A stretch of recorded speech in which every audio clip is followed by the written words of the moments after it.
के बारे में बताया था, द्वापर युग में द्वारका नगरी के बारे में बताया था, और कुछ हमने भूमिका बनाई थी इस कहानी की। अब हम उस कहानी को लेकर आगे चलते हैं। जैसे कि हम सभी लोग जो इस ग्रुप में जुड़े हैं, हम सब लोग ध्यान और अध्यात्म के लिए के लिए गंभीर हैं। तो इस दीना जो है इसमें शुरुआत करती हैं इन चैप्टर्स की कुछ अध्यात्म की हमें इम्पोर्टेंस बताते हुए। वो ये कहती हैं कि जब हम कोई भी ज्ञान कोई भी हम ज्ञान साधारण इंद्रियों के द्वारा जब हम ग्रहण करते हैं तो वो बहुत सीमित होता है। और फिर वो कहती है कि प्राचीन काल में जो ऋषि थे या जो योगी थे, उनकी बौद्धिक क्षमता अत्यंत विकसित होती थी, और इसकी वजह से वो किसी भी अन्य लोगों को वो वहां की आवाजें सुन सकते थे। ध्यान में ही वो वहां पे गमन कर सकते थे और वहां पे क्या हो रहा है देख सकते थे। तो इसी वजह से हम ये कहते हैं कि जो ये यूनिवर्स है, जो ये ब्रह्मांड है, ये मल्टी डायमेंशनल है। और ऐसे जो ये योगी थे, ये इनको हम ओमनिसिएंट कहते हैं, कि ये सर्वज्ञ हैं। इनको पता रहता था कि कहाँ पे क्या घटित होता है।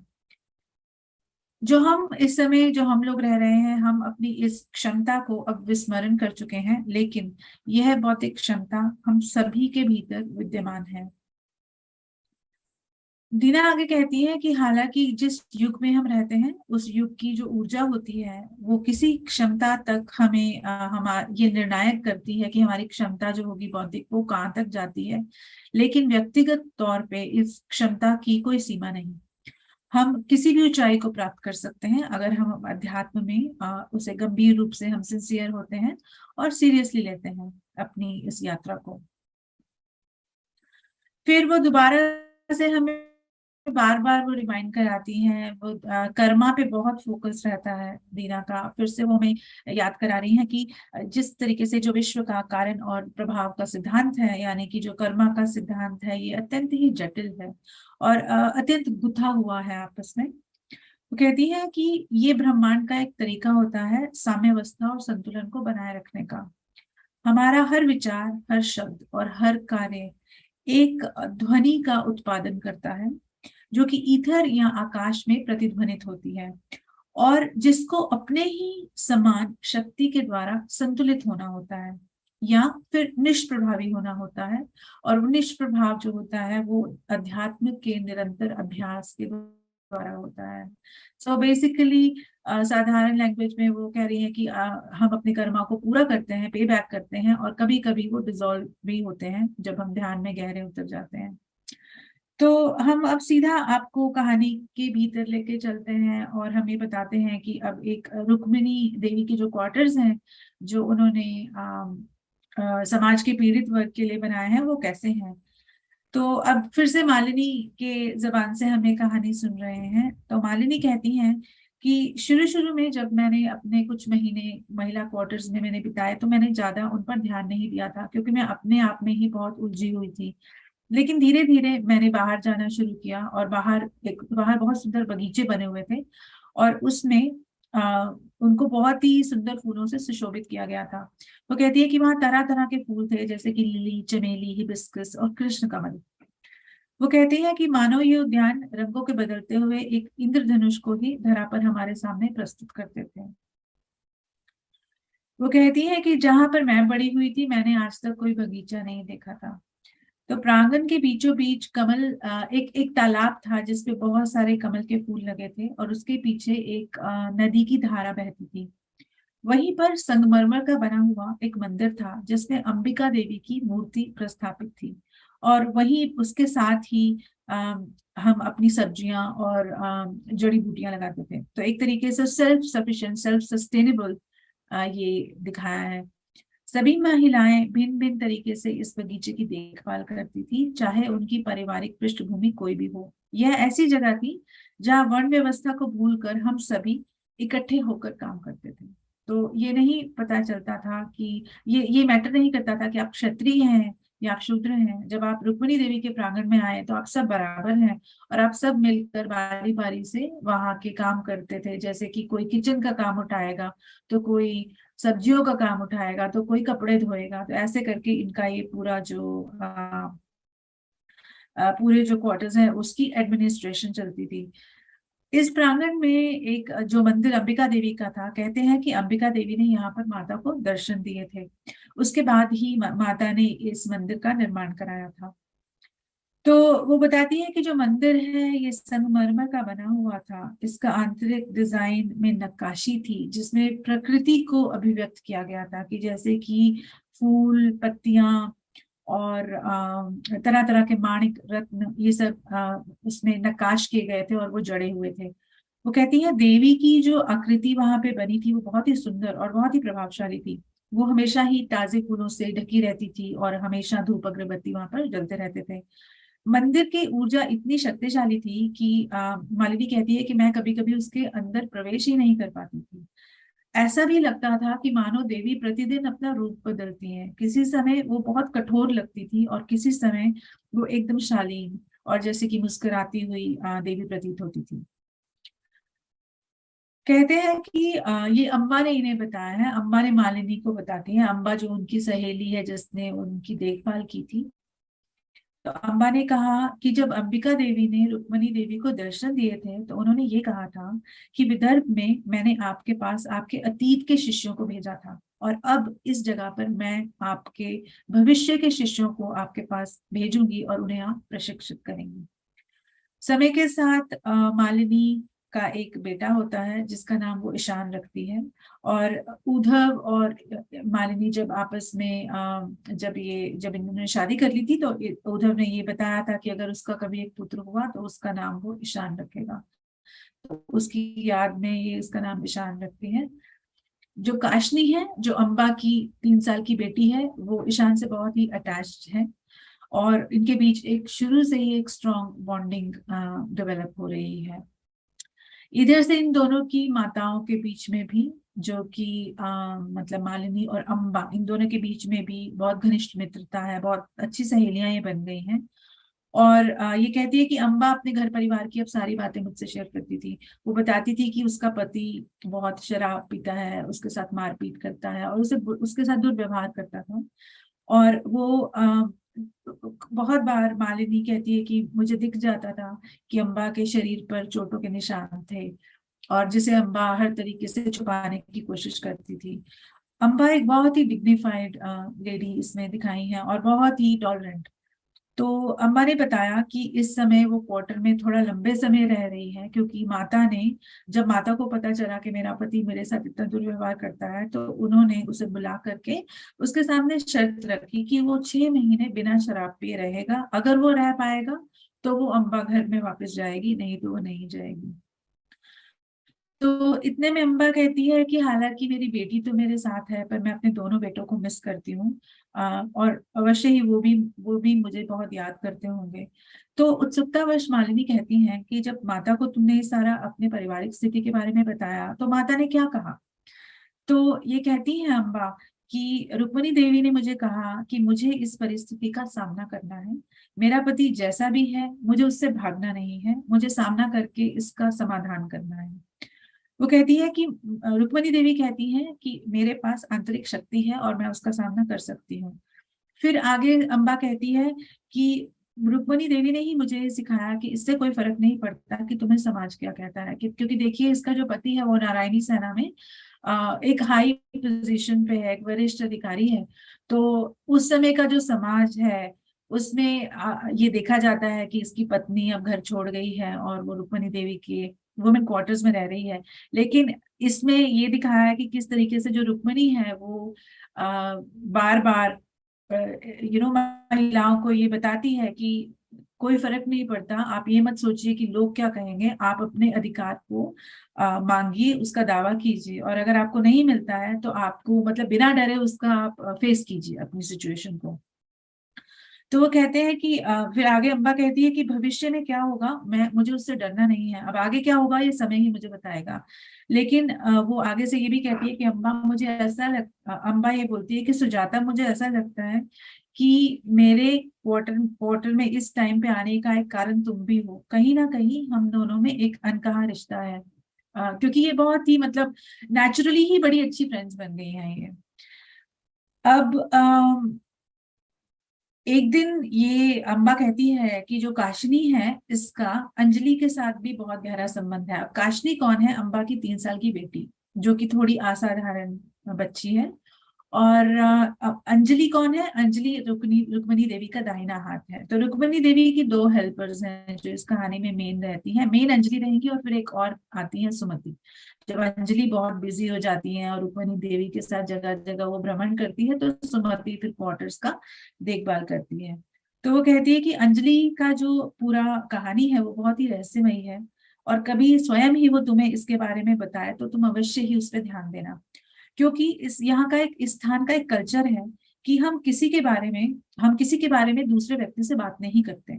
जब वो व्यक्ति जिसे जिसकी भी वो कहानी है स्वयं ही शेयर करना चाहेगा आपसे, तो वो आपसे आकर के शेयर करेगा। तो अम्बा बता रही है कि मैं तुमको अंजलि की कहानी नहीं बताऊंगी। जब अंजलि खुद कभी चाहेगी तो वो तुम्हें बताएगी, तो तुम उसको ध्यान से सुनना। अब छोटा सा मैं आपको एक बैकग्राउंड, जैसे कहते हैं ना, सर्कल बैक कर देती हूँ, और उसके बाद हम कृष्ण रुक्मणी पे आ जाएंगे। जो अम्बा है, ये इनकी कि किस इनसे इससे पहले जन्म में जब वो ये सतयुग में जन्मी थी, तो अम्बा इनकी बहन बन के जन्मी थी। आ, जो एक कहानी थी सुंदरी, और सुंदरी की एक बहन थी प्रेमा। तो अम्बा जो है वो अब वो कर्ज के अंडर, वो श्राप के अंडर इस समय पे चल रही है।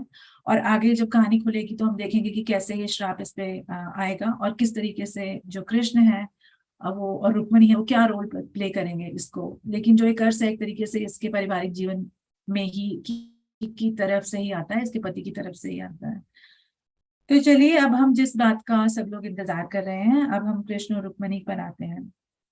तो अब जैसे हमने ये देखा कि ये जो महिलाओं का क्वार्टर्स है उसका ये कल्चर है, कैसा ये दिखता है, तो इसमें क्या होता है कि रुक्मणी देवी को जब भी समय मिलता है तो वो आती हैं मंदिर के प्रांगण में बैठती हैं, और आगे उसके साथ ही जो एक लोटस का पॉन्ड है उसके साथ ये सब जो औरतें होती हैं, जो वुमेन क्वार्टर्स की होती है, वो आके बैठ जाती हैं और ये कहानियां एक दूसरे को शेयर करती हैं। जैसे इनका सोशल इंटरेक्शन है ये।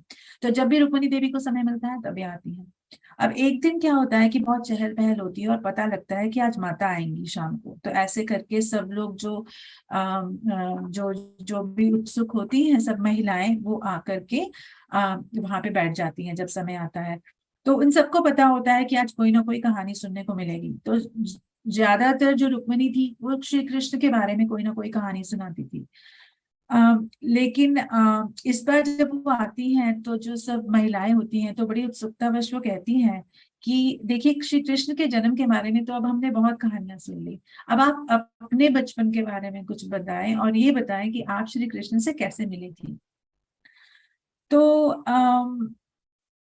इन्होंने कहा कि रुक्मणी देवी जो है वो हंसती हैं और वो कहती हैं कि कृष्ण से मैं बहुत समय पहले मिली थी, मेरी शादी के बहुत समय पहले से।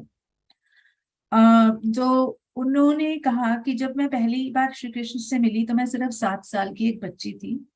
जैसा कि आप सब लोग जानते हैं कि मेरा जन्म विदर्भ राज्य में हुआ था, और जो कि यहाँ से काफी दूर है।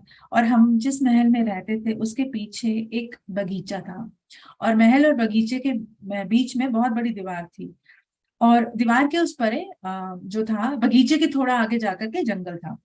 तो बोलती है, जब उस जंगल में ही मैंने पहली बार श्री कृष्ण को देखा था। तो एक बार मैं महल से भाग करके उस जंगल में बैठी थी, और एक नदी के किनारे वो बैठी थी, तो उन्हें एकदम से आवाज आती है, रुक्मणी। तो कहती है, अपना नाम सुनने पर मैंने पीछे मुड़कर देखा कि आवाज कहाँ से आ रही है। तो पेड़ के पीछे एक युवक खड़ा है, और वो युवक जो है मेरे से उम्र में बड़ा है। करीबन ये युवक जो है 16-17 वर्ष का है, और बहुत ही सुंदर है, बहुत ही मनमोहक है। मतलब उन्होंने यही वर्ड यूज की कि मनमोहक है। उसकी आंखें जो है वो बड़ी बड़ी हैं और उज्जवल हैं। उसके गहरे लहराते बाल हैं जो उसके कंधों पे गिरे हैं, और उसके गोल चेहरे पर एक बहुत ही सुंदर और व्यापक मुस्कान है, कि जिसकी वजह से जो उसका रूप है वो इतना सुंदर है कि जो देखता है वो देखता ही रह जाता है। अब रुक्मिणी कहती है कि मैंने ये देखा कि वो मेरी ओर देख रहा है, और मुझे ऐसा लगा कि ये अवश्य ही कोई साधारण मानव नहीं नहीं है। इसने कपड़े भी बड़े सुनहरे पहने हैं और सूरज की रोशनी में ये झिलमिल भी कर रहे हैं, और उसके चेहरे पे कुछ तेज भी है। हालांकि रुक्मणी अभी बहुत छोटी है, सिर्फ 7 साल की है। तो वो बताती है कि इस तरीके से हम पहली बार मिले। उसके बाद ये छोटी थी, तो इनको लगता था कि जैसे मैं बच्ची हूँ तो मेरे से खेलने के लिए ये बच्चा आता है। और कृष्ण क्या करते थे, कृष्ण उसको बहुत बार ये अब क्या करने लगी, बार बार ये जंगल में जाने लगी उनसे खेलने के लिए। तो कृष्ण क्या करते थे, उनसे खेलते खेलते आवाज देते थे रुक्मणी, और जब रुक्मणी कहती है मैं देखती थी, तो वो कहीं ना कहीं छिप जाते थे, किसी ना किसी पेड़ के पीछे छिप जाते थे। जब मैं उन्हें ढूंढ लेती थी तो वो वहां से गायब हो जाते थे और किसी और पेड़ के पीछे छिप जाते थे। तो इस तरीके से इनका खेल चलता था। तो वो कहती है हम बच्चों की तरह ऐसे खेलते रहते थे। बहुत बार हम एक जो नदी थी उसकी धारा के पास बैठकर बातें करते थे, और फिर जब समय हो जाता था तो कृष्ण मुझे महल के पिछले द्वार तक लेके जाते थे। तो कुछ महीनों तक हम ऐसे ही छुप छुप के मिलते रहे। वो कहती है मैं बालपन में बहुत ही चंचल थी, और कृष्ण हमेशा मुझे ये कहते थे कि मुझे जंगल में बहुत लंबे समय तक नहीं रहने देते थे। हमेशा ही इससे पहले कि किसी का ध्यान जाए कि मैं कितने लंबे समय तक गायब हो गई हूँ घर से, तो वो मुझे वापस छोड़ आते थे, महल के जो गेट था उसके वहां तक। तो कभी अनेकों अनेक घंटे वो ऐसे आपस में बिताते थे। और बहुत बार वो नदी की धारा के पास बैठे रहते थे, और बहुत बार वो नदी की धारा के साथ साथ चलते हुए बातें करते रहते थे। कहती है धीरे धीरे जब मैं थोड़ी बड़ी हुई तो मुझे लगा कि ये अब बता रही है, करीबन ये 13 वर्ष की है रुक्मणी। कहती है जब मैं 13 वर्ष की हुई तो मुझे थोड़ा लगा कि हर बार कि ये जंगल में ही रहता है जो ये कृष्ण है जिसके साथ मैं खेलती हूँ। तो कहती है मैंने उनसे पूछा कि क्या तुम जंगल में ही रहते हो। तो उन्होंने बोला कि नहीं, मैं जंगल में नहीं रहता, मैं वृंदावन में बड़ा हुआ हूँ और इस समय मैं द्वारका में रहता हूँ। तो फिर मैंने पूछा द्वारका कहाँ है, तो उन्होंने कहा द्वारका बहुत दूर है। तो मैंने बोला अगर इतनी दूर है तो फिर आप ऐसे जंगल में हमेशा कैसे आ जाते हैं। तो वो मुस्कुराए और कहते हैं कि एक दिन तुम्हें मेरे सारे तरीकों का पता चल जाएगा। अब रुक्मणी कहती है कि मैंने बोला ठीक है। अब 1 साल और ऐसे बीत गया, तो करीबन 1 साल के या उससे थोड़ा और समय के बाद उन्होंने कहा, मैंने फिर मुझे एकदम से उत्सुकता हुई और मैंने पूछा कि आपको कैसे पता चलता है कि जंगल में मुझसे कब मिलना है। कहती है उन्होंने वैसा ही गोल गोल जवाब दिया जैसे उन्होंने पहले दिया था, कि तुम्हें समय के साथ मेरे तरीकों के बारे में पता चल जाएगा। लेकिन अब रुक्मिणी क्या है, 14 वर्ष की हो गई है। कहती है इस पर उनकी प्रतिक्रिया ने मुझे संतोषजनक नहीं लगी और मैं चुप हो गई। प्लस और इस समय तक इनको कुछ गहरी अनुभूति होने लगी थी जो इतना समय।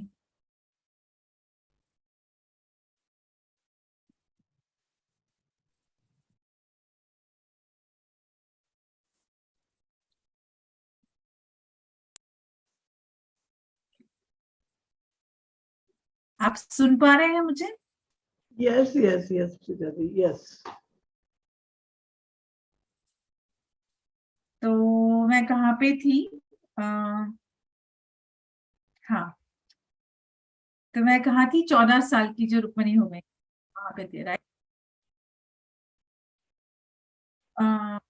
रुक्मिणी जो है वो, मेरी अनुभूति में कृष्ण ये कुछ खास, मतलब कृष्ण जो थे उनमें एक अट्रैक्शन था वो। फिर आवाज ब्रेक हो रही है पूजा जी, वॉइस ब्रेक।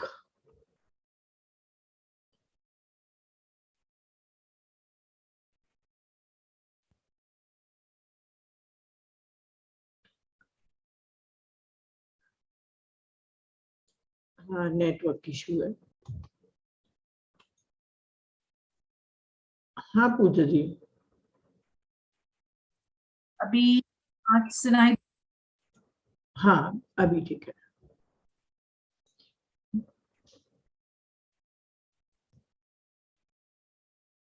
हाँ हाँ, फिर बता रहे थे, यस। गहरी अनुभूति सी होने लगती है कि जो कृष्ण है इनमें एक बहुत ही स्ट्रॉन्ग, मतलब एक चुंबकीय आकर्षण होता है। तो एक दिन ये इससे पूछती है कृष्ण से कि क्या मेरी शादी तुमसे होगी। तो कृष्ण बोलते हैं हाँ। तो कहती है कि मेरी आंखों में आंसू आ जाते हैं। तो कृष्ण मुझे कहते हैं क्यों, क्या तुम मुझसे शादी नहीं करना चाहती? तो वो कहती है कि मैंने सिर हिलाया और मैंने अपने आंसुओं को नियंत्रित नियंत्रित करने की कोशिश करते हुए कहा कि मैं चाहती हूँ आप और आपके भाई मेरे लिए जंगल में नदी के किनारे एक कुटीर का निर्माण करें, और मैं चाहती हूँ कि हम सभी वहां जंगल में साथ साथ रहें। वो कहती है कि मैं अभी तक बलराम से मिली नहीं थी, कृष्ण ने कभी उसके बारे में बात भी नहीं की थी, लेकिन मैं पता नहीं क्यों ये सब बोलने लगी। तो निश्चय ही मुझे अतीत की यादें आने लगी। तब मैंने यह भी कहा कृष्ण से कि आप दोनों ही ये सुनिश्चित करेंगे कि अगर कोई राक्षस हम पर हमला करेगा तो आप और उसका भाई जो है वो लड़ेंगे और हमारी सुरक्षा को आप सुनिश्चित करेंगे और जंगल को उनकी हिंसा से मुक्त करेंगे। तो श्री कृष्ण ने शांत स्वर में बोला कि रुक्मणी, ऐसा लगता है कि तुम्हारी तुम्हारी यादें, तुम्हें पूर्व जन्म की यादें आना शुरू हो गई हैं। अब तुम्हें इन यादों के सारे दुखों और सारे सुखों से गुजरना पड़ेगा। मैं तुम्हें ये बताना चाहता हूँ कि अब हमने नए शरीर ले लिए हैं और तुम रुक्मणी हो और मैं तुम्हारा कृष्ण हूँ। इस बार हमारा उद्देश्य कुछ अलग होगा।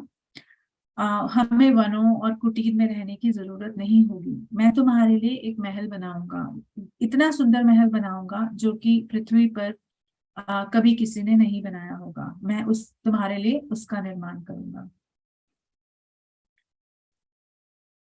तो वो कहती है कि जब तुम्हारी यादें तुम्हारे पास वापस आती हैं तो तुम घबराना मत। जब भी तुम्हें मेरी जरूरत होगी मैं हमेशा ही तुम्हारे पास रहूंगा। उसके बाद वो कहती है कि मैं अपने अतीत के बारे में सोचकर बहुत ही मेरे मन में बहुत सारे प्रश्न आए। और मैं अपने सबसे पहले मैं अपने पिता के पास गई और मैंने उनसे सवाल किया कि आपके घर में जन्म लेने से पहले मैं कहाँ थी और मेरे जन्म का क्या उद्देश्य है। तो उनके जो पिता हैं वो बहुत ही हैरान होते हैं और एक्चुअली वो थोड़े नाराज भी होते हैं और वो कहते हैं कि ऐसे आपको शोभा नहीं देता, एक राजकुमारी होकर आप ऐसे प्रश्न पूछ रही हो। लेकिन उनके पास जो रुक्मणी है उसके प्रश्न का कोई उत्तर नहीं है। रुक्मणी कहती है मेरे पिता अक्सर ही मेरी पूछताछ से चिंतित हो जाते थे। फिर मुझे समझ में आया कि ये इन सब प्रश्नों के जो जवाब है वो मुझे ही ढूंढने होंगे। ऐसे ही कुछ समय के बाद वो फिर से श्री कृष्ण से जंगल में मिलती हैं और उनसे पूछती हैं कि मेरे जीवन का क्या उद्देश्य है, क्या आपको पता है कि मैं वास्तव में कौन हूँ? तो श्री कृष्ण उनको कुछ भी जवाब नहीं देते। तो आगे से रुक्मणी कहती है मैंने उन्हें अनुरोध किया कि आप क्या मुझे किसी सक्षम ऋषि के पास लेके जा सकते हैं, शायद वो मेरी मदद करेंगे, वो मुझे बताएंगे कि मैं मेरी वास्तविकता क्या है। तो रुक्मणी बहुत बेचैन है इस समय पर, उनको कुछ कुछ याद आ रहा है और उसकी वजह से उनके मन में बहुत प्रश्न उठ रहे हैं। तो कृष्ण आगे से कहते हैं कि तुम्हें किसी ऋषि मुनि के पास जाने की जरूरत नहीं है, तुम्हें सभी जब सवालों के जवाब तुम्हारे अंदर से ही मिलेंगे और स्वयं ही ऋषि मुनि तुम्हारे पास आएंगे जब भी जरूरत होगी। तो फिर कृष्ण थोड़ा रुकते हैं और कहते हैं कि शायद मैं तुम्हारी मदद कर सकता हूँ। अब इस पर जो रुक्मणी है वो कहती है मैंने बहुत ही दृढ़ता से जवाब दिया कि नहीं कृष्ण, अब मैंने ये तय कर लिया है कि मैं अपने प्रश्नों के उत्तर स्वयं ही ढूंढूंगी। मुझे अपने जन्म का उद्देश्य पता होना चाहिए और इस काम को मुझे अपने दम पर ही करना पड़ेगा। मैं उठी और मैंने वहां से चलना शुरू कर दिया। तो कृष्ण मेरे पीछे आने लगे जैसे कि वो हमेशा करते थे। मैं उनकी ओर मुड़ी और मैंने कहा कि आपको मेरे पीछे आने की जरूरत नहीं है। मैं अब बच्ची नहीं हूँ, मैं अपना रास्ता स्वयं खोज सकती हूँ और ये एक ऐसा रास्ता है जो अब मुझे अकेले ही तय करना होगा। तो वो कहती है कि मैंने इस बात पर विचार नहीं किया कि मेरे शब्द जो हैं वो उन्हें कैसे प्रभावित कर रहे होंगे। और मैं जब महल के द्वार तक पहुंची तो मुझे लगा कि मैंने अच्छा नहीं किया कि मैंने ठीक से बात नहीं की, और इसलिए मैंने उन्हें पलट कर देखा। तो मैंने देखा वे थोड़ी ही दूर पर खड़े थे और मेरी तरफ देखकर प्यार से मुस्कुरा रहे थे। तो फ्रेंड्स, आप यहाँ से ही आप अंदाजा लगा सकते हैं कि रुक्मणी देवी की जो पर्सनैलिटी है वो क्या थी। मतलब टोटल इंडिपेंडेंट। कहती है मेरा जो मन है इन सवालों पर प्रतिबिंबित करने में व्यस्त हो गया जो मुझ में उत्पन्न हुए थे, और थोड़ा थोड़ा करके मैंने याद करना शुरू किया। तो कहती है कि मेरी कुछ मेमोरीज में मुझे मेरे पूर्व जन्म के पिता की याद आई जो कि मुझे बहुत प्रिय थे, जो कि अब भी हैं। तो फिर कहती है कि एक दिन सुबह जल्दी उठकर मैं बगीचे से बगीचे में चली गई और वहां से मैं जंगल में चली गई, और मैंने आसपास ध्यान से देखा और मुझे कृष्ण कहीं दिखाई नहीं दिए। तो मुझे बहुत राहत मिली कि चलो अभी कृष्ण नहीं है, अब मैं अपना अपने आप अपने प्रश्नों के उत्तर लूंगी। तो वो कहती है कि मुझे बस ये पता था कि मेरे लिए बहुत महत्वपूर्ण है कि मुझे इन प्रश्नों के उत्तर को ढूंढना है। कहती है मैं नदी की धारा के पास बैठ गई और मैं एक अंदर से मुझे इतना गहन खिंचाव महसूस हुआ कि मैं स्वाभाविक रूप से ही गहरे ध्यान की स्थिति में प्रवेश कर गई। मुझे नहीं पता कितना समय बीत गया। अ, जैसे मैं वहां बैठी तो धीरे धीरे दृश्य पर दृश्य मेरी आंतरिक आंखों के सामने खुलते गए, और मैंने अपने पिछले जन्म के हर उस विवरण को देखा, अपार खुशियों के अवसरों को याद किया कि जब मैं बहुत से योगी पुरुष और महिलाओं और ऋषियों से मिली थी जो जिन्होंने इस भारत भूमि को धन्य किया था।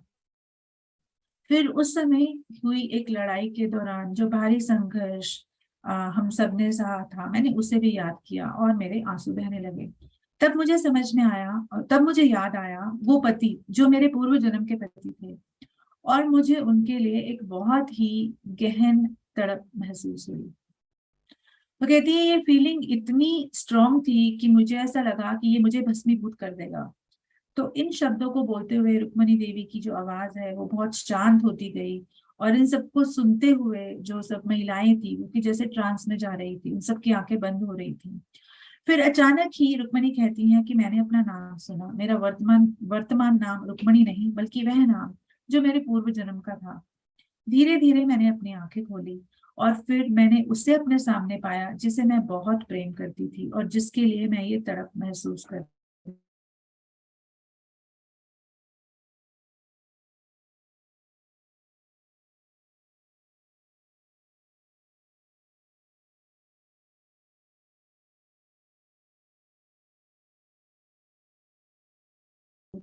सुंदर श्री कृष्ण के रूप में परिवर्तित हो गया।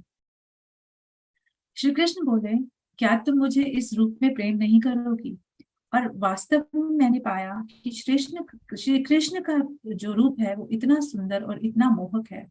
तो वो कहती है कि उस क्षण मैं ये बात समझी कि श्री कृष्ण ने ये जो सारा ये नाटक रचा है उसका एक उद्देश्य है कि जो मेरा एक बहुत ही अटैचमेंट था जो उनके पुराने रूप से, वो उसे तोड़ना चाहते थे। कृष्ण आगे बोलते हैं, रुक्मिणी हमने अभी अपने पिछले रूपों को भंग नहीं किया है। हम अभी भी उन्हीं रूप में कई जगह पे सक्रिय हैं, लेकिन हम साथ साथ ही ये नई भूमिकाएं भी निभा रहे हैं। आप और मैं हर जगह समान रूप से विद्यमान है। और यह कहकर कृष्ण गायब हो गए। मैं फिर से अकेली थी और मैं फिर से ध्यान में चली गई। ध्यान की गहराई में जाकर के मैंने उनकी वास्तविकता को इन रूपों से परे देखा, और मैं तब मुझे अपने सभी सवालों के जवाब प्राप्त हुए। मुझे ये समझ में आया कि वो राम हो या कृष्ण हो, लेकिन मैं अब उनके वास्तविक स्वरूप को जान गई थी। एक्चुअली मैंने ये बोला है राम या कृष्ण, इस बुक में नहीं लिखती हूँ अभी तक, रुक्मिणी देवी नहीं बोल रही है कि मैं सीता थी या वो राम थे। पर ये अब अंडरस्टूड है क्योंकि बीना बहुत बार बोल जाती है बुक में। तो आगे रुक्मिणी कहती हैं कि रात होने तक मैं इसी अवस्था में रही, और फिर मैंने श्री कृष्ण को मुझे बुलाते हुए सुना, और तब मैं उस निराकार अवस्था से वापस आई। अगर वो मुझे नहीं बुलाते तो शायद मैं उसमें से कभी बाहर नहीं आती। जब मैंने अपनी आंखें खोली तो मैंने पाया कि पूरा दिन महल में मुझे ढूंढा जा रहा था, और मेरे पिता और मेरे भाई जगह जगह पर मुझे ढूंढ रहे थे, और इस समय तक मेरे भाई रुक्मी का गुस्सा बहुत बढ़ गया था। इस घटना के बाद मुझ पर बहुत सारे प्रतिबंध लग गए। मुझे महल से बाहर जाना अलाउ नहीं करते थे, लेकिन यही समय को मैंने अपनी साधना का समय बना लिया। मैं लंबे लंबे समय तक ध्यान करने लगी, और फिर पिछले जन्म की सारी यादें मेरे सामने आ गई, और मुझे बहुत अच्छे से समझ आ गया कि पिछले जन्म में मैं कौन थी और कृष्ण कौन थे। मेरे भाई रुक्मी को इतना डर लगता था कि कहीं मैं घर से भाग जाऊंगी और कभी भी शादी नहीं करूंगी। तो इस वजह से वो मुझे मेरे कमरे में भी बंद उसने करना शुरू कर दिया। पहले वो महल से नहीं बाहर जाने देता था और अब वो कमरे में ही उसको बंद करने लगे। तो वो कहती है कि वास्तव में ये प्रतिबंध मेरे लिए बहुत उपयोगी साबित हुआ, क्योंकि मुझे एकाकीपन मिल गया और मुझे ध्यान करने के लिए पूरा वातावरण मिल गया। मैंने कृष्ण की उपस्थिति में रहे बिना भी उनके साथ बातचीत करना सीख लिया। मैंने उन घटनाओं को भी देखना शुरू कर दिया जो कि अब भविष्य में घटित होने वाली थी। और मैंने ये भी देखा कि वर्तमान जीवन में जो नियर फ्यूचर था वो मेरा क्या था। उन्होंने देखा कि जिस इंसान ने पिछले जन्म में मेरा अपहरण किया था, वर्तमान जीवन में उसी के साथ मेरा भाई मेरी शादी करने की कोशिश में लगा था। और इस बात का एहसास करके मैं बहुत भयभीत हो गई। लेकिन फिर मुझे कृष्ण की आवाज सुनाई दी और उन्होंने कहा कि मुझे फिर से आपको एक बार बचाना होगा। तो इस पे रुक्मिणी कहती है कि कृष्ण, मैं खुद को स्वयं ही मुक्त करने में सक्षम हूँ, लेकिन हमें इस कार्मिक चक्र को पूरा करना ही है, तो इसलिए आपका रोल इसमें आएगा ही। पूर्व जन्म में उसने मेरा अपहरण किया था और इस जन्म में उसको जो पत्नी का वायदा किया गया है, अब आपके द्वारा उसकी उस प्रॉमिस्ड पत्नी का अपहरण हुआ और उसको इस अपमान को सहन करना पड़ेगा, जो कि आखिरकार उसको उसके अहंकार से मुक्त करेगा। तो अब यहाँ पे हम फिल इन करते हैं थोड़ा सा कि जो शिशुपाल थे, शिशुपाल हाँ, जो शिशुपाल थे उनसे रुक्मिणी का जो विवाह था वो नियत हो गया था। रुक्मी रुक्मी जो इनका भाई था, उन्होंने उनके साथ नियत कर दिया था। और जब इनका विवाह होने वाला था उस समय जो श्री कृष्ण थे उन्होंने रुक्मिणी का अपहरण किया था। तो इससे पूर्व जन्म को अगर हम ये जोड़ें तो पूर्व जन्म में सीता का अपहरण जो था वो रावण ने किया था। रावण का ये तीसरा जन्म जो नेक्स्ट बर्थ था वो शिशुपाल था। जैसे कि हम में से शायद बहुत लोग जानते होंगे कि जो रावण था, ये 3 जन्म लिए थे इस सोल ने। पहला जन्म था हिरण्यकश्यप, दूसरा जन्म था रावण और तीसरा जन्म था शिशुपाल। और तीनों जन्मों में ही जो नारायण थे उन्होंने वध किया था। पहली बार वो नरसिंह अवतार में, दूसरी बार उन्होंने किया था श्री राम की फॉर्म में और थर्ड श्री कृष्ण की फॉर्म में। तो ये दिखाया है कि किस तरीके से ये यहाँ पे कार्मिक बैलेंस हुआ है। अब इस समय तक जो रुक्मिणी है वो अपनी वास्तविकता को जान चुकी हैं। वो ये देख चुकी हैं कि श्री कृष्ण के साथ उनके साथ आने वाला भविष्य जुड़ गया है। तो अब ये एक तरीके से उनकी जो मनस्थिति है वो बहुत ही शांत हो गई है। तो अब वो कहती है कि अब मैंने अपना ध्यान विदर्भ की ओर केंद्रित किया। मैंने देखा कि जो साधारण जन है वो किस तरीके से अपनी जिंदगी में बहुत सारी परिस्थितियों से संघर्ष करते हैं। तो तब उन्हें कहती है कि मुझे यह एहसास हुआ कि किस तरह से कला और कला के कुछ माध्यम जैसे कि नृत्य, संगीत, कलाकृतियां, इसके संपर्क में आने से लोग अपनी जीवन में अधिक खुशी को अनुभव कर पाएंगे। तो उनकी एक तरीके से अपलिफ्टमेंट हुई। तो कहती है कि मैंने इस वजह से मैं वेश बदल बदल कर इस समय पर बाहर निकलने लगी महल से, और जगह जगह जाकर मैं कलाकारों को मिलती थी और उनको प्रोत्साहित करती थी और उनकी सराहना करती थी उनकी कला की। तो वो कहती है ये कला ही है जिसमें मनुष्य सुंदरता और अपनी उच्च आकांक्षाओं को व्यक्त करता है। और ये रुक्मिणी कहती है मुझे ये पता चल गया था कि अब आने वाले समय में समाज के विकास का बहुत महत्वपूर्ण हिस्सा होने वाली है कला और कला का विकास। अब रुक्मिणी देवी ये कहानी यहाँ पे खत्म कर रही हैं और ये कहती हैं, अब मालिनी कहती हैं कि हमें कितना ऐसा लग रहा था कि माता बस कहानी कहती जाए और हम सुनते जाएं। हम वैसे ही जड़ होकर उस कहानी को सुनने के लिए बैठे थे। लेकिन अब रुक्मिणी जो है वो कहानी खत्म करती हैं और इनका जो ये सोशल एंगेजमेंट है ये अब सब अपने अपने कमरे में जा रही हैं। अब मालिनी धीरे धीरे जब अपना रोजमर्रा की जिंदगी में आती हैं तो वो कहती हैं अब मैंने ये सोचना शुरू किया कि जो अम्मा मुझे बताती थी वो सच ही था, वो बनाई हुई बातें नहीं थी। कि वास्तव में ही जो रुक्मणी है ये बंद दरवाजों के पार हो जाती थी, गायब भी हो जाती थी, भेष भी बदलती थी, लोगों के पास भी जाती थी, तो ये सब सच ही था। वो कहती है मालिनी कि मेरी दुनिया अब बदलना शुरू हो गई थी। मुझे एहसास हो रहा था कि माता कोई साधारण औरत नहीं है, और मेरे जो संदेह थे वो धीरे धीरे तिरोहित हो रहे थे। मैं आश्चर्यचकित थी कि माता एक दूर दूर रहने वाली कोई रानी नहीं थी, वो बहुत ही सुलभ व्यक्तित्व की स्वामिनी थी। और वो ऐसा लगता था कि जैसे वो मेरी माँ जैसी ही हो, उतनी ही प्यारी थी, उतनी ही करीब थी, और उतना ही हम सबका ध्यान रखती थी। तो मालिनी कहती है मैंने इन क्वार्टर्स में जिन अवस्थाओं में मैं यहाँ आई थी, वो एक बहुत ही मैं गुस्से में रहती थी और एक बहुत ही डिप्रेस्ड रहती थी। लेकिन अब मैं बदल रही थी, और मेरे डाउट्स जो थे वो सारे अब छूट रहे थे, और मेरे लिए एक ये बहुत बड़ा मेरे लिए एक चमत्कार था। तो ये फॉर द टाइम बिंग हमने रुक्मिणी और कृष्ण के बारे में कवर किया, वो कैसे मिलते हैं, वो कैसे अपने जीवन का उद्देश्य जानती हैं, और इसमें थोड़ा बहुत उनके बचपन का भी आया है जो कि कल हम इच्छुक थे जानने के लिए। तो वो भी हमने अब कवर कर दिया है। अब हम मैं ये बोल रही थी कि मैं कभी कभी बीच में सुजाता को मालिनी बोल जाती हूँ। तो मालिनी ही अब सुजाता बन गई है, एक ही पर्सन है। तो जो सुजाता है, जो उनका अब नाम है, इनके अंदर कुछ ऐसे संस्कार थे जिससे वो बहुत लाइक उनकी टेंडेंसीज थी जिससे वो बहुत परेशान रहती थी। और अब हम ये थोड़ी सी ये जानेंगे कि किस तरीके से जो अंजलि है, अंजलि जो कि रुक्मिणी देवी का दाहिना हाथ है, वो कैसे इन्हें मदद करती हैं इन संस्कारों से उभरने में, इन वृत्तियों से बाहर आने में। तो सुजाता के अंदर एक बहुत हीन भावना रहती है कि उसके साथ जो इंसिडेंट होता है, कि जिस तरीके से जो उद्धव एक निर्मम रूप से उसकी हत्या हो जाती है, तो उनके एक तो वो बहुत इस चीज से बहुत रहती है, बहुत एक्सेप्ट नहीं अभी तक वो कर पाई हैं कि क्यों उसके साथ ऐसा हो गया है। और दूसरा, उनको उनके दिमाग में ये रहता है कि जो उद्धव और उनकी शादी हुई थी वो उन्होंने किसी के सामने नहीं की थी, तो समाज में ये नहीं जानता कि वो शादीशुदा है।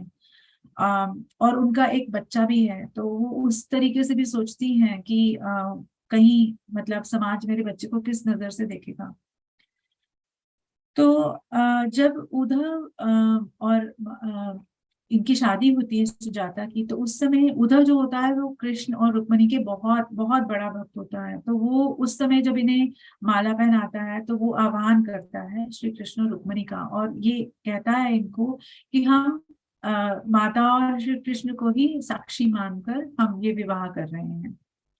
अब ये सब बातें जब अंजलि को बताती हैं, तो अंजलि इन्हें कहती हैं कि देखो, जो तुम्हारी परिस्थितियां थी और जिस परिस्थितियों के रहते तुम्हारे पिता ने महेंद्र को तुम्हारी शादी तय की, और जिस भी तरीके से तुम्हारे साथ उद्धव के साथ तुम भागी, या उसकी जो भी तुम्हारा विवाह होता है, तो तुम्हें पूरी दुनिया को साक्षी रखने की कोई जरूरत नहीं है। वो बताती हैं कि सुजाता, हमें हमारा जो हृदय होता है उसको ही हमें साफ रखना होता है। अगर तुमने श्री कृष्ण और रुक्मिणी को साक्षी रख लिया है तो तुम्हें और किसी को और किसी चीज की चिंता करने की जरूरत नहीं होनी चाहिए, तुम्हें माता पर विश्वास होना चाहिए। और फिर अंजलि बताती है कि देखो, समाज में आजकल ये स्थिति है कि धर्म का पतन हो रहा है। और वो उसे ये भी बताती है कि हस्तिनापुर में इस समय क्या चल रहा है।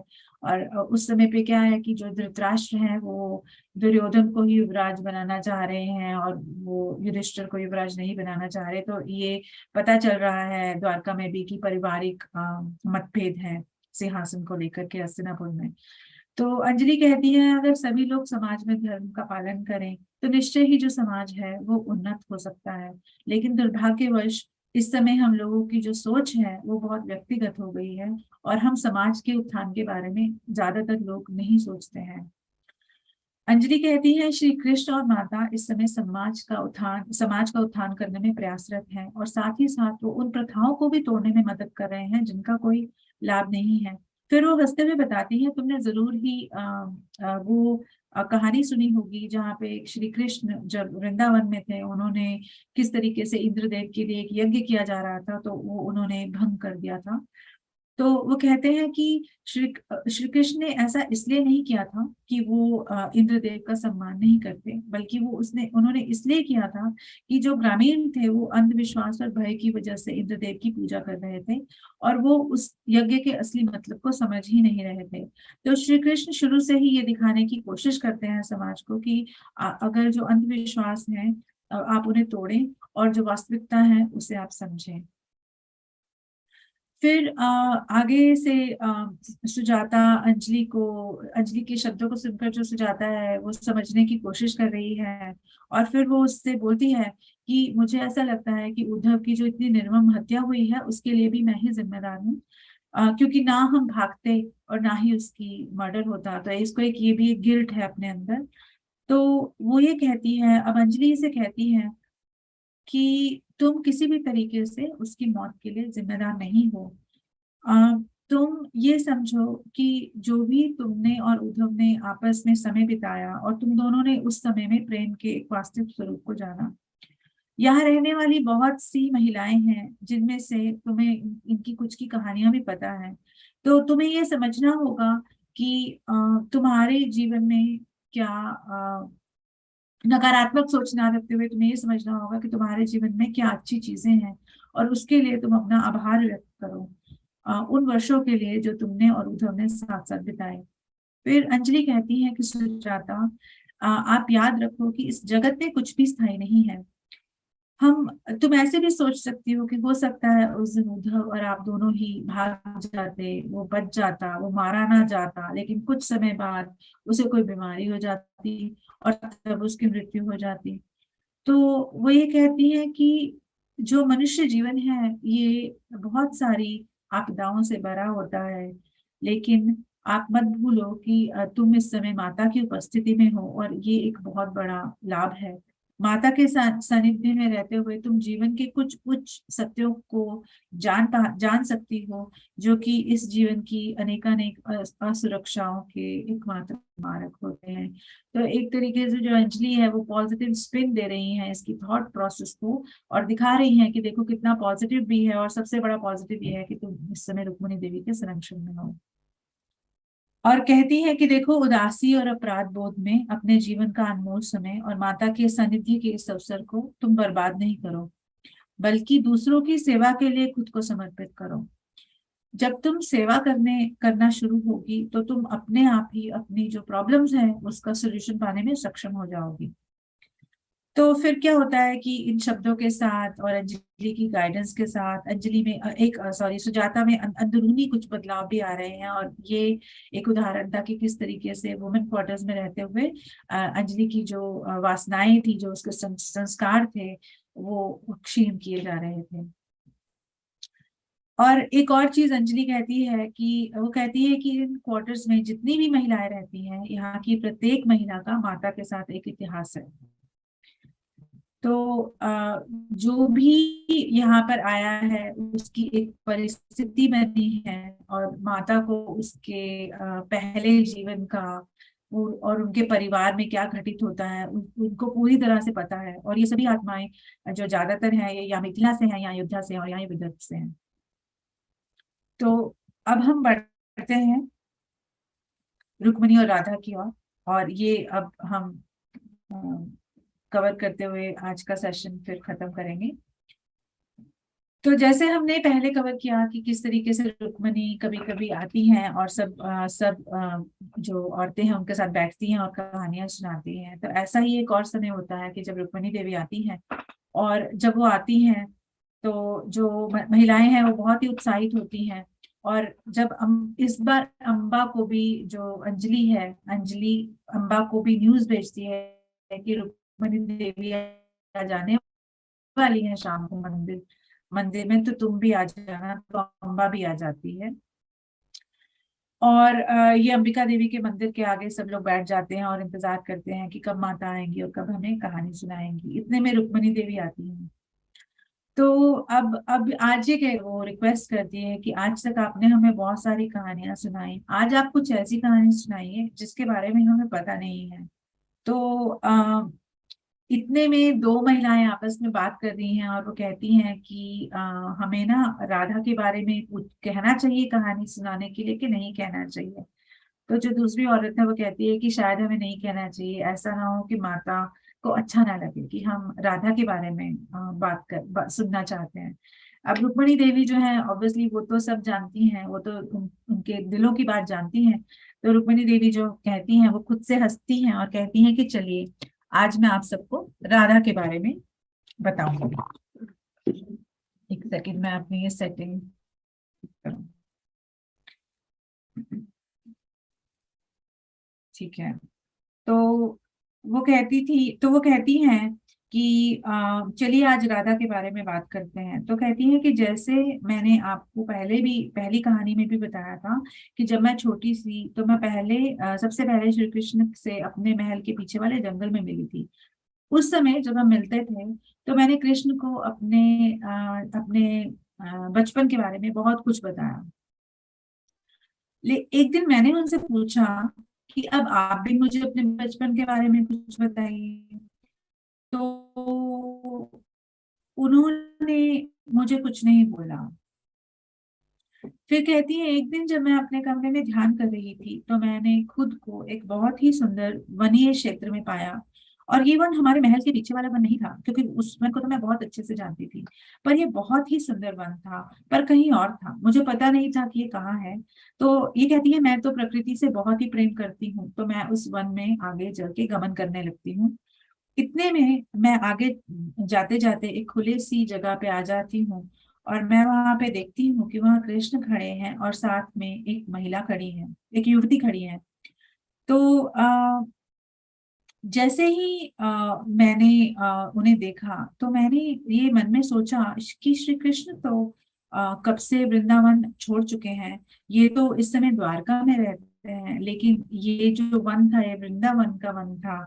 और यहाँ पे मेरे आंखों के सामने श्री कृष्ण और राधा दोनों खड़े थे। उन्होंने भी रुक्मिणी की जो उपस्थिति है वो महसूस करते हैं और वो तुरंत ही मुड़कर इनकी ओर दिखते हैं। श्री कृष्ण के चेहरे पर एक बहुत व्यापक मुस्कुराहट है और रुक्मिणी कहती है मैं सोच ही रही थी कि मैं क्या बात करूं, मैं कैसे क्या करूं। तो इतने में राधा ने जैसे ही मेरी ओर देखा तो वो मेरे पास आई और अपने दोनों दोनों हाथों से उसने मेरे पैरों को छू लिया। रुक्मिणी कहती है मुझे एकदम से बहुत शर्मिंदगी हुई और मैंने कहा कि राधा तुम तो उम्र में मुझसे बड़ी हो, तो मुझे आपके पैर छूने चाहिए, आप मेरे पैर ना छूना। लेकिन राधा के हाथों ने जैसे ही रुक्मिणी के पैरों को छुआ तो राधा ने उन सारे दृश्यों को प्रेषित कर दिया जो कि श्री कृष्ण के बचपन के शुरुआती वर्षों के दृश्य थे, और उसने मेरी इच्छा की पूर्ति कर दी। तो कहते हैं और फिर वो कहती हैं कि दुनिया राधा के बाहरी स्वरूप को देखती है, लेकिन मैं उसके अंदर मन को देखती हूँ और मैं ये जानती हूँ कि वास्तविकता में राधा कौन है। दूसरी बार जब मैं राधा से मिली तो तब मेरी शादी हो चुकी थी और ये मेरी शादी के थोड़े समय बाद का ही प्रसंग है। वर्षों पश्चात राधा के साथ जब दूसरी मुलाकात हुई तो राधा को कृष्ण को देखे बहुत समय हो गया था और वे उनके लिए एक बहुत गहन लालसा का अनुभव कर रही थी। राधा के दर्द को रुक्मिणी अपने दिल में महसूस करती हैं और वो कहती हैं कि ये दर्द हमेशा मेरा पीछा करता था। कहीं ना कहीं उसकी इच्छा मेरी इच्छा बनने लगी। ये दर्द बढ़ते बढ़ते इतना बढ़ गया कि मुझे रात को नींद नहीं आती थी। मैं हैरान थी कि मैं तो हर दिन कृष्ण की उपस्थिति में थी, तो फिर ये इतना गहरा दर्द मेरे दिल में तीर की तरह क्यों चुभ रहा था। ये दर्द बढ़ते इतना बढ़ना शुरू हो गया कि मैंने खाना खाना छोड़ दिया और हर समय मैंने ये पाया कि मैं रोती थी। तो राधा का दर्द जो था मेरा दर्द बन गया था, उसकी पीड़ा मेरी पीड़ा बन गई थी। और एक दिन मुझे लगा कि अब मैं इसे और सहन नहीं कर सकती, तो मैं कृष्ण के पास गई और मैंने कहा कि मैं अब ये दर्द को और सहन नहीं कर सकती, आप राधा को उसके दर्द से मुक्ति क्यों नहीं देते। कृष्ण बहुत ही शांत थे, उन्होंने शांति पूर्वक जवाब दिया कि राधा को ये सीखना होगा कि मैं उसके दिल में रहता हूँ और हमारे बीच कोई दूरी नहीं है। मुझे यह एहसास हुआ कि श्री कृष्ण उसे क्या सिखाने की कोशिश कर रहे थे। मैंने कुछ नहीं कहा और मैं वापस आ गई। दिन बीतते रहे, ये दर्द जारी रहा और मुझे अंदर ही अंदर एक दर्द खाया जा रहा था। मैं फिर से कृष्ण के पास गई और मैंने उनसे विनती की कि क्या आप उसे और मुझे इस पीड़ा से मुक्त नहीं कर सकते। ये कहती है कि मुझे एक बारी को थोड़ा अचंभा भी होने लगा कि श्री कृष्ण वैसे तो इतना प्रेम करते हैं राधा से, लेकिन अब उन्हें कोई परवाह ही नहीं है कि वो इतने दर्द में है, दुख में है, और वो इसको, इस संकट को ऐसे ही सहने दे रहे हैं। तो फिर रुक्मणी कहती है, तो मैंने जब जैसे ही मुझे ये विचार मन में आया तो मैंने ये समझा कि जो कृष्ण थे वो भी उस दर्द का अनुभव कर रहे थे। तो इस तरीके से राधा, कृष्ण और रुक्मणी तीनों ही इस दर्द को शेयर कर रहे थे। तो श्री कृष्ण कहते हैं, रुक्मणी तुम राधा के पास जाओ और तुम उसकी पीड़ा को दूर करो। तो मैंने कहा कि अवश्य मैं ही उसके पास जाऊंगी। वो कहती है, उस रात मैं ध्यान में बैठी और मैं राधा के पास गई। राधा अपने घर के बाहर, घर के दरवाजे के बाहर बैठी थी और रो रही थी।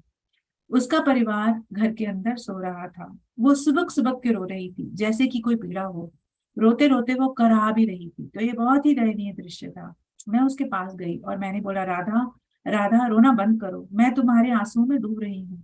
इतने में ही राधा ने आंखें उठाई और मुझे देखा। उसने फिर से मेरे पैरों को छुआ और फिर पकड़ते हुए कहा, माता क्या मैंने आपको परेशान कर दिया। रुक्मिणी कहती हैं कि तुम्हें अब मेरे आनंद को अपना आनंद बनाना होगा। तो जैसे कि रुक्मिणी ये कहने की कोशिश कर रही है कि जैसे राधा की पीड़ा रुक्मिणी की पीड़ा थी, अब रुक्मिणी का जो आनंद है वो राधा का आनंद बनेगा। तो राधा कहती है, तो ठीक है, तो मुझे इसके पास ले चलिए। तो आगे से रुक्मिणी कहती है, मैं झुकी, मैंने राधा को अपनी बाहों में लिया और कहा, राधा कहाँ ले जाऊं, वह तो यही ही है। उसने तो तुम्हें कभी छोड़ा ही नहीं, एक पल के लिए भी नहीं। कृष्ण तो आपके दिल में ही रहते हैं। उसे खड़ा किया, उस मैंने उसे खड़ा किया, उसके आंसुओं को पोंछा और फिर उसे मैं एक जगह पे ले गई जहां पर हम दोनों बैठ गए। यह पूर्णिमा की रात नहीं थी, लेकिन फिर भी चंद्रदेव इतना उजाला देकर हम दोनों की इस बातचीत को समायोजित कर रहे थे। रात बहुत ही उज्जवल थी। तब मैंने राधा के हाथों को अपने हाथों में लिया।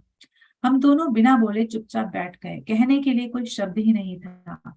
मुझे पता था कि राधा की आंखें कृष्ण से भरी थी। मैंने उसे हर जगह देखा, जैसे कि मैं करती हूँ। अब वर्षों पहले कृष्ण के साथ उसने अपने शुरुआती जीवन के दृश्य उसने मुझे प्रेषित किए थे, जब उसने मेरे पैरों को छुआ था। आज जब मैंने राधा के हाथ पकड़े तो मैंने उस कृष्ण को प्रेषित किया जो ब्रह्मांड के हर कण में मौजूद है। उस पल से राधा कभी भी कृष्ण से अलग नहीं हुई। तो फ्रेंड्स, इसमें ये बताया है कि रुक्मिणी ने जब राधा के हाथों को अपने हाथों में लिया तो उन्होंने कृष्ण का विश्व रूप प्रेषित किया। अब वो कहती है, मैं ध्यान से बाहर आई और मैंने खुद को द्वारका में ही पाया। मैं कृष्ण के पास गई और मैंने उन्हें कहा कि आपने राधा को इस पीड़ा के माध्यम से ही क्यों क्यों जोड़े रखा। क्योंकि रुक्मिणी ये समझ रही है कि कृष्ण ने क्या समझाने की कोशिश की है, राधा को क्या दिखाने की कोशिश की है। तो राधा, तो जो कृष्ण है वो मंद मंद मुस्काते हैं और रुक्मिणी की ओर देखते हैं और कहते हैं कि ये मेरी पसंद नहीं थी, ये चुनाव राधा का अपना ही था। तो रुक्मिणी अब कृष्ण को देखती हैं कि आप मुझे आगे बताइए कि इसका क्या मतलब है। तो कृष्ण कहते हैं कि राधा अपने जन्म लेने से पहले बहुत ही गहरे ध्यान में थी। उस ध्यान में उसे ईश्वर के प्रति जो अलगाव है, उसकी एक बहुत पतली सी चादर उस अभी भी उसके अस्तित्व में थी, जो वो भंग नहीं कर पा रही थी। तो मतलब राधा पहले से ही बहुत एडवांस थी, ध्यानी थी, लेकिन उसके उसकी मुक्ति और उसके बीच में एक बहुत पतली, जैसे कि एक चादर थी, जो वो उसको पार नहीं कर पा रही थी राधा। जब वो ध्यान में लीन थी तो उसको एक विचार आता है और उस विचार के द्वारा उसे पता चलता है कि जो अब नारायण है वो मानव रूप में आने वाले हैं और श्री कृष्ण का रूप लेने वाले हैं। और उसी पल में बिना किसी हिचकिचाहट के वो श्री कृष्ण से पहले जन्म ले लेती है। ताकि वह इस जन्म में अपने उस प्रेम को व्यक्त कर सके। वह जानती थी कि पृथ्वी पर उसके साथ मेरा अलगाव होगा, लेकिन वो ये भी जानती थी कि ये जो वियोग होगा वो उसके इस अंतिम अवशेष को मिटा देगा, और जो कि उसे उसकी मुक्ति की ओर अग्रसर कर देगा। माता ने मुस्कुराते हुए आगे कहा, ये सब कृष्ण की लीला ही थी। राधा पहले से जानती थी कि पृथ्वी पर उसे क्या सहन करना होगा। अपने प्रिय कृष्ण से अलग होना एक भ्रम ही होगा, परंतु इस भूमिका को उसने स्वेच्छा से स्वीकार किया था, यह जानते हुए कि राधा की मुक्ति बहुत सारे लोगों की मुक्ति को सक्षम करेगी। उसकी व्यथा में ईश्वर के लिए तरस रहे अनेक भक्तों का दर्द होगा। और फिर ये बताती हैं रुक्मणी की एक ऐसी, ये भक्ति योग की यहाँ पे बात हो रही है कि भक्ति योग में एक स्टेज पर एक एक निराशा आ जाती है, लेकिन वो निराशा जो है वो एक भक्त को उसके अंतिम पड़ाव की ओर ले जाती है। और वो ऐसा पड़ाव होता है कि जहाँ उसकी तड़प इतनी बढ़ जाती है कि उसे ये लगता है कि अगर उसके ईश्वर नहीं है तो उसका कोई अस्तित्व नहीं है। तो मुस्कुराते हुए रुक्मिणी कहती हैं कि इस तरीके से राधा हमारे कृष्ण की लीला में भाग लेने के लिए आई थी। ये ऐसी लीला थी जिसने कितने ही सारे लोगों को अप्रतिम आनंद प्रदान किया है। तो ये थी फ्रेंड्स राधा के साथ पूरी कहानी, जो कि दीना की यादों में है। तो आशा करती हूँ कि आपको पसंद आया। आज नेटवर्क इशू बहुत हो रहा था, तो उम्मीद है कि आप सुन पाए मेजॉरिटी ऑफ द सेशन।